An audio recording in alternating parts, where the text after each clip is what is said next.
오늘 우리에게 주신 하나님의 말씀은 갈라디아서 2장 16절 말씀입니다. 갈라디아서 2장 16절 말씀 제가 봉독해 드리겠습니다. 사람이 의롭게 되는 것은 율법의 행위로 말미암음이 아니요 오직 예수 그리스도를 믿음으로 말미암는 줄 알므로 우리도 그리스도 예수를 믿나니 이는 우리가 율법의 행위로서가 아니라 그리스도를 믿음으로써 의롭다함을 얻으려 함이라. 율법의 행위로서는 의롭다함을 얻을 육체가 없느니라. 아멘. 우리 강단 앞에 보게 되면 예쁜 꽃이 있습니다. 여러분, 저 꽃이 언제까지 갈까요?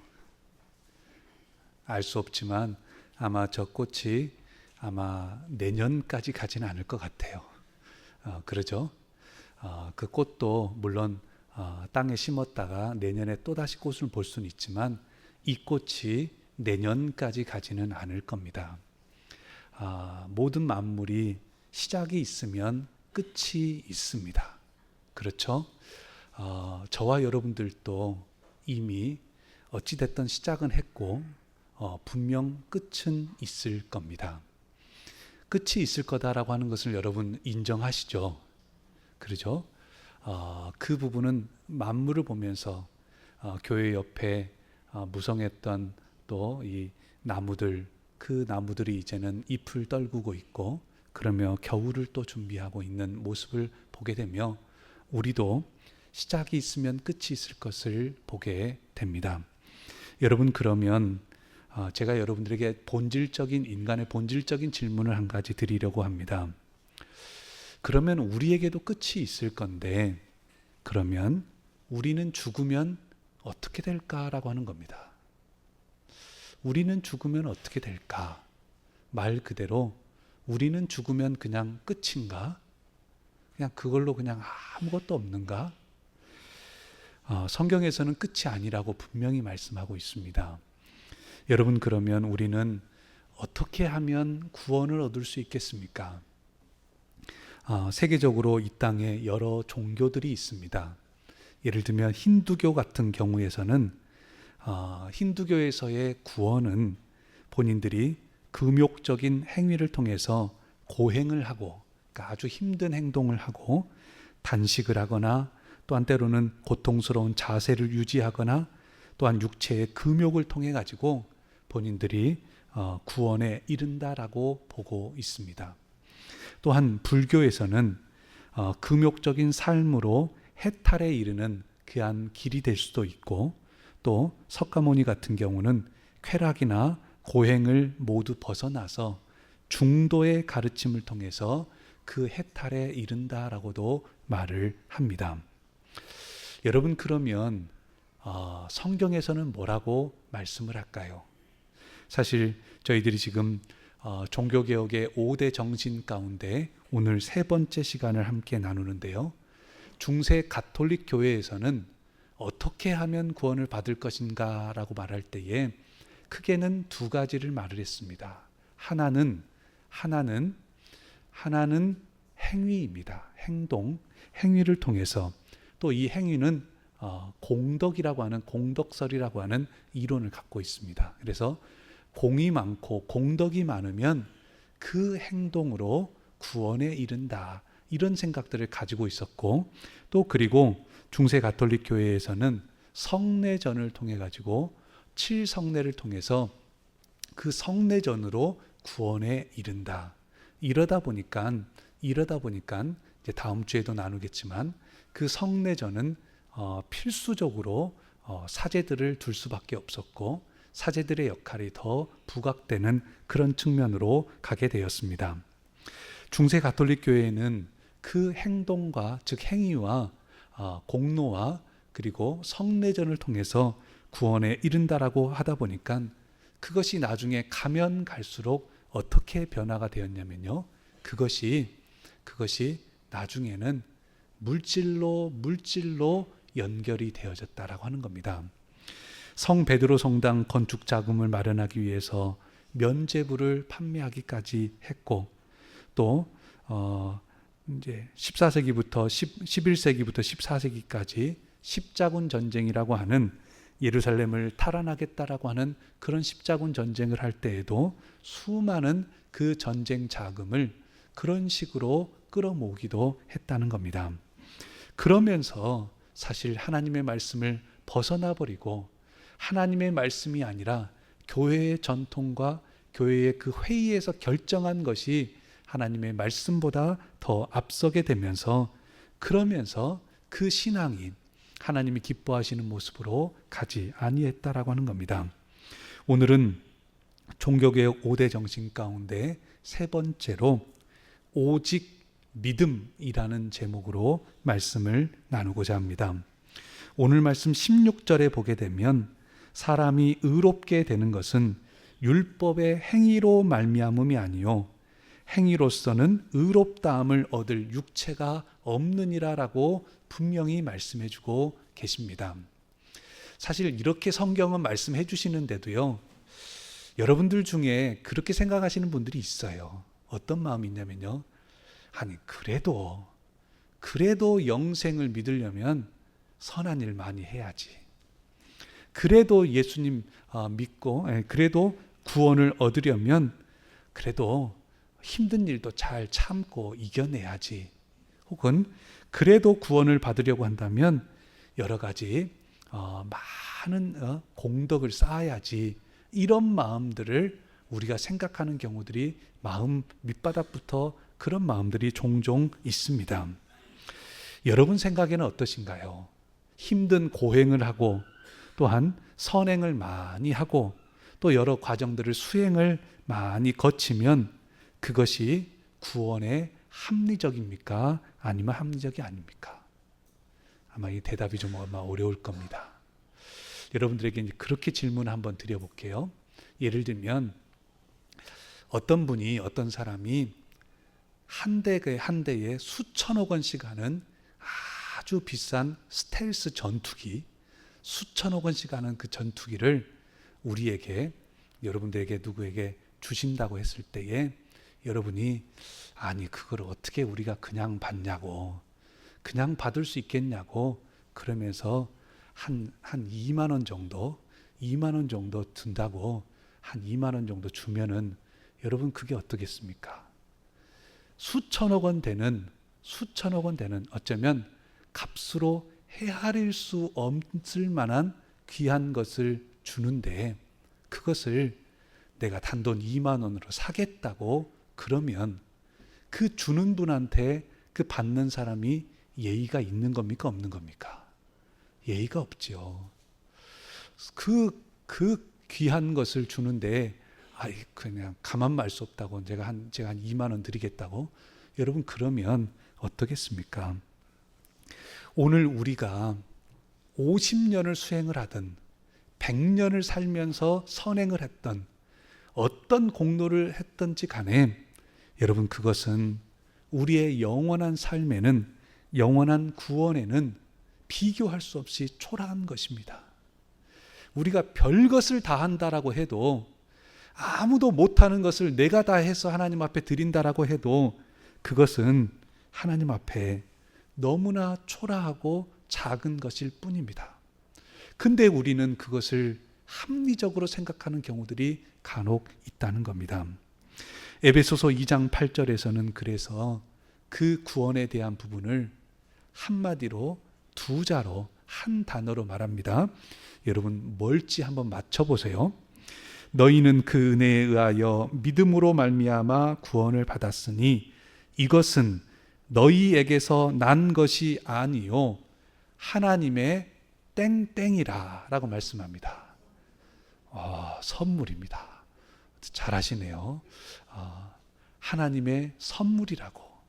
우리가 2만 원 주고 그냥 비싼 전투기, 수천억 원 하는 전투기를 2만 원 주고 내가 샀다라고 하는 게 아니고, 구원은, 영생은 내 돈 주고 내가 행동으로 사는 게 아니고요. 사는 게 아니고, 이것은 너희에게서 난 것이 아니니, 너희가 잘해서 얻은 것이 아니니 하나님의 선물이라고 분명히 말씀해주고 계십니다. 1993년에 사망하셨던 돌아가신 불교계의 성철 스님이라고 하는 분이 계십니다.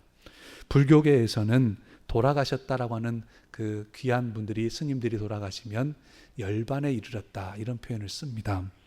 열반이라고 하는 단어는 타고 있는 불을 바람이 후 불어서 꺼버리듯이 마음속에 막 불타오르는 번뇌, 또 그리고 고뇌가 있었는데 그것이 지혜로 그것이 싹 꺼져가지고 번뇌와 고뇌가 완전히 싹 사라져버린 그 상태를 열반이다라고 표현을 씁니다.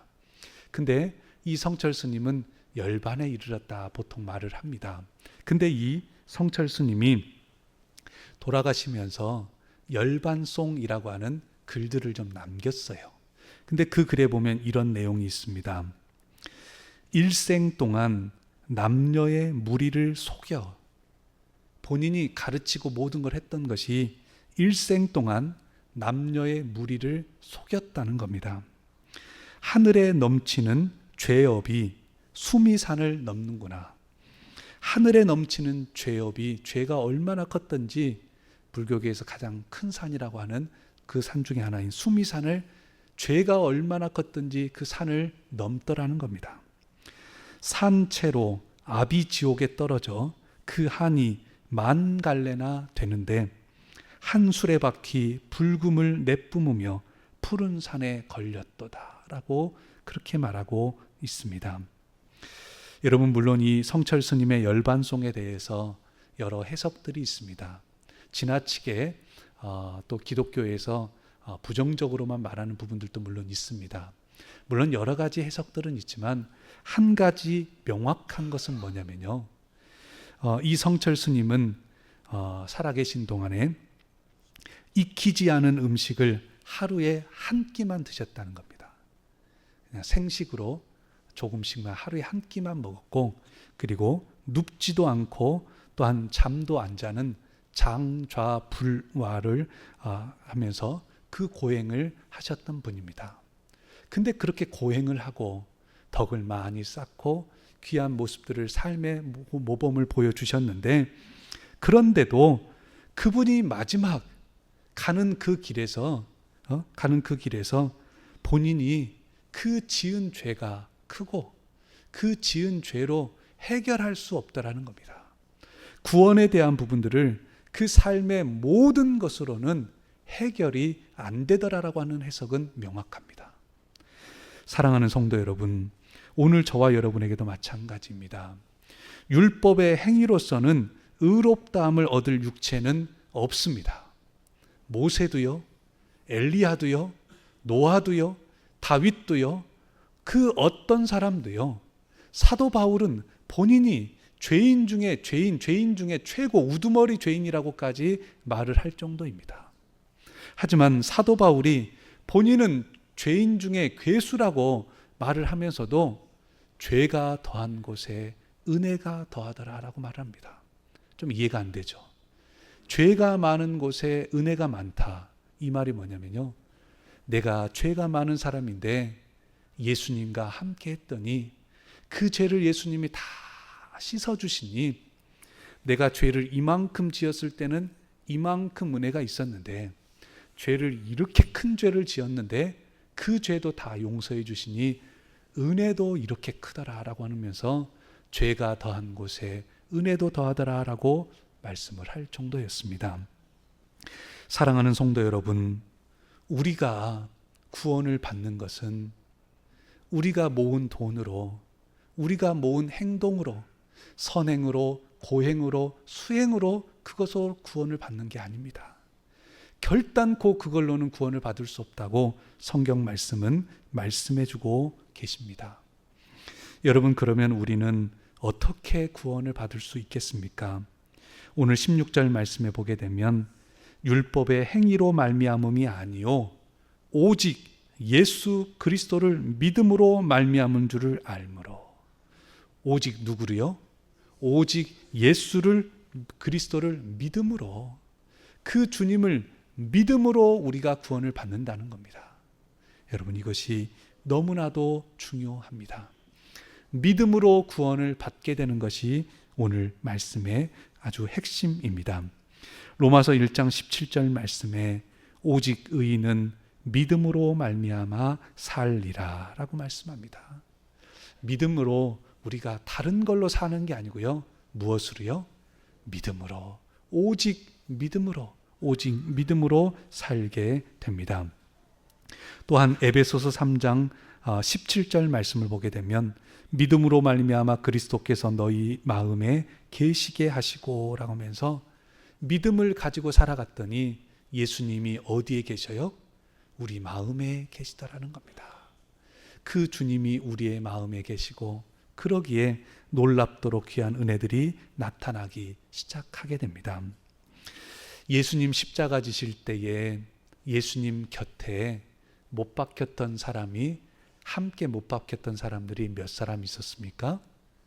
2사람 있었죠. 강도가 2사람이 있습니다.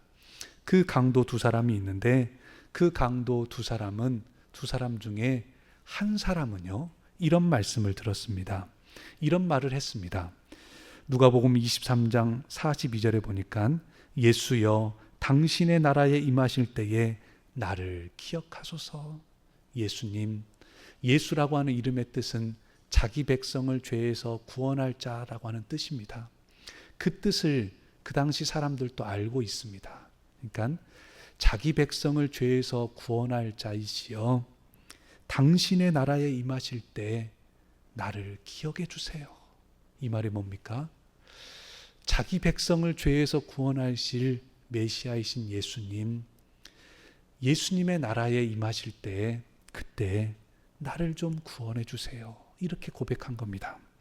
그러자 예수님께서는 내가 진실로 네게 이르노니 오늘 네가 나와 함께 낙원에 있으리라 라고 말씀해 주셨습니다. 여러분, 그 죄인은 어떤 죄를 지었는지까지는 정확히 알 수 없습니다. 하지만 사형수였습니다. 그리고 십자가 위에서 죽었습니다. 그가 삶을 살면서 큰 공로를 세웠다거나 그가 오랜 기간 동안 고행을 했다든가 큰 일을 어떤 수행을 했다든가 이런 말은 단 한마디도 나와 있지 않습니다. 그의 말은 구체적으로는 십자가 위에서 했던 그의 말은 예수여 자기 백성을 죄에서 구원할 자이시여 당신의 나라에 임하실 때 나를 기억해 주십시오라고 하는 그 한마디입니다. 그 믿음으로 그는 구원에 이르렀습니다. 그가 예루살렘 성전에 가서 헌금을 많이 한 것도 아닙니다. 그가 이곳저곳에서 다리를 놓고 또한 하는 공로를 쌓은 것도 아닙니다. 그럼에도 그는 예수님을 믿음으로 그는 구원에 이르렀습니다. 사랑하는 성도 여러분, 오늘 저와 여러분도 마찬가지입니다. 우리 마음속에 그래도 그냥 또 염치가 있어야지, 조금은 그래도 선행도 하고 해야지. 제가 말씀드리는 건 선행이 잘못됐다는 게 아닙니다. 다른 공로가 있다는 게 잘못됐다는 게 아니라 그걸로 구원에 이를 수는 없다는 겁니다. 어떤 사람도 그럴 수 없다는 겁니다. 너무나도 값진 영생을 선물로 주시는데 그것을 단돈 얼마로 산다고요? 말도 되지 않는 일입니다. 오직 우리의 선행이 많아야 구원을 받는 것이 아니라 오직 믿음으로 구원을 받습니다. 직분을 받고 봉사를 많이 해야 구원을 받는 것이 아닙니다. 여기서 말씀드리는 것은 직분이나 봉사가 잘못됐다는 게 아닙니다. 직분을 받으면, 봉사를 많이 하면 나는 구원받아. 이건 아니라는 겁니다. 오직 믿음으로 구원을 받게 됩니다. 무엇이 우선순위인가라고 하는 것을 말씀해 주고 있는 겁니다. 믿음은 없는데 여러분 봉사 많이 할 수 있습니까? 없습니까? 믿음 없어도 봉사 많이 하는 분들도 간혹 있습니다.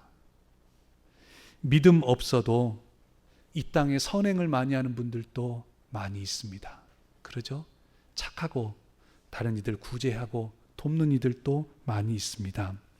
하지만 오늘 말씀에 믿음이 없으면 아무리 선행을 많이 해도, 아무리 많은 이들을 도와도, 많은 공로를 쌓아도, 공덕을 쌓아도 그걸로는 구원에 이를 수 없다라고 말씀합니다. 우린 돈이 많아 헌금을 많이 하면, 교회를 여러 곳에 세우면, 구제를 많이 하고 가난한 사람을 도우면 큰 공로로 구원을 받을 수 있다고요? 아닙니다. 오직 믿음으로입니다. 큰 교회를 다니면, 화려하고 호화로운 예배당에서 예배를 드리면 구원을 받을 수 있습니까? 그것도 아닙니다. 오직 믿음으로입니다. 믿음을 가지고 교회를 다녀야 되는데, 믿음 없이 교회를 다니면 아무리 큰 교회를 다녀도, 아무리 오랜 기간 교회를 다녀도, 심지어 직분을 받아도 믿음 없으면 구원에 이를 수 없다라고 하는 사실입니다. 사회적 지위가 높고 그렇단다 할지라도, 한 나라의 왕이라고 한다도, 황제라고 한다 할지라도, 그 땅이 수십만 평, 수백만 평이 된다 할지라도, 여러분, 그것은 믿음 없이는 구원에 이를 수 없다라고 하는 것입니다. 오늘 이 말씀을 우리가 기억하면서 마지막으로 한 가지만 더 우리가 마음속에 담았으면 합니다. 여러분, 이것은 질문이기도 합니다. 여러분들에게 답을 드린다기보다는 여러분들이 질문을 함께 했으면 합니다. 저는 이 시대에 그런 질문을 합니다.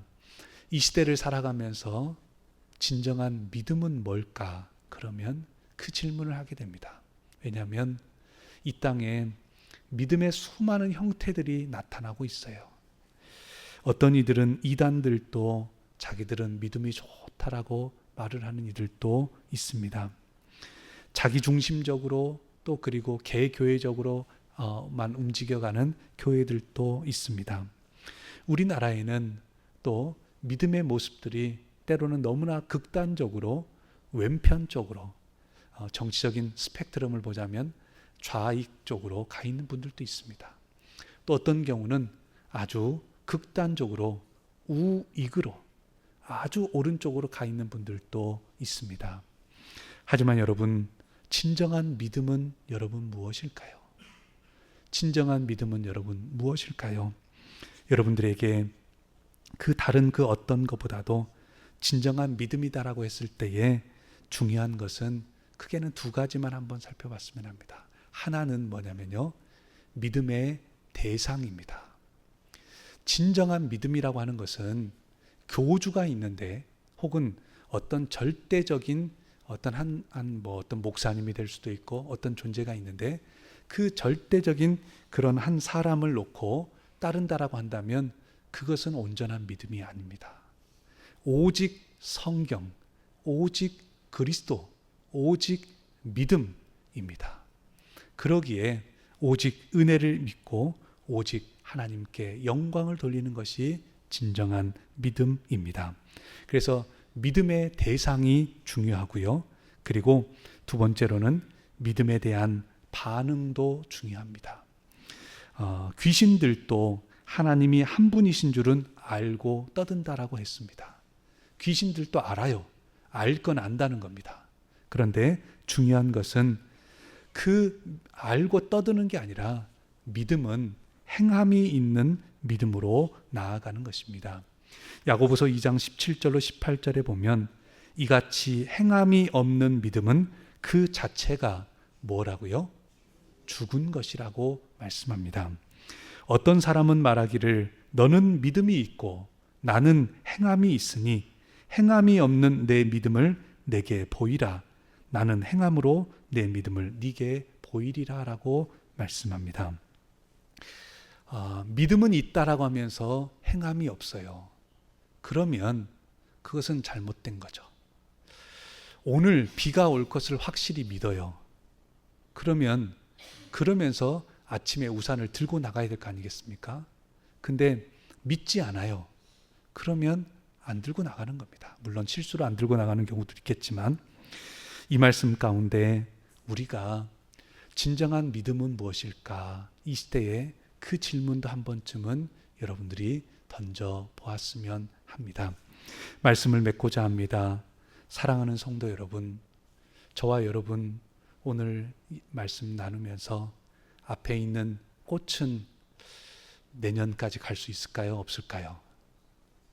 아마 내년까지는 못 갈 것 같습니다. 저와 여러분의 인생은 몇 년까지 갈 수 있을까요? 아마 제각각 다 끝이 있을 겁니다. 근데 그 끝이 아니라 영혼의 시작이다라고 성경 말씀은 말씀해 줍니다. 우리에게는 영생을 허락해 주셨는데 그 영생은 우리가 힘든 고행을 이룬다고 해서 되는 것도 아니요, 선행을 많이 한다라고 해서 되는 것도 아니고, 공로가 많아서 되는 것도 아니고, 오직 무엇으로요? 믿음으로. 오직 믿음으로.